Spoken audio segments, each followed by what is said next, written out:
Welkom terug kykers op ons show. So dis natuurlik 'n groot naweek vir skole rugby, die semifinale, althans die finale vir die laerskole en vir die hoërskole. Ons gas vandag Maurits Tirion, voorsitter van die laerskole rugbyvereniging en ook betrokke by Windhoek Gimnasium. Welkom op ons show. Baie dankie. Dit is baie lekker en dit is 'n voorreg om hier saam met julle te wees vanoggend. Ja, so die skole rugby en so hele program hou julle seker baie besig. Ja, ek dink die laaste 2 weke was vir ons nogal redelik intens geweest van elke bestuur van die hoërskool sowel as die laerskool.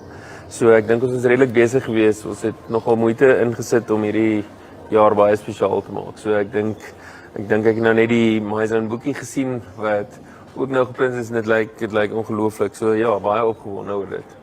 Okay.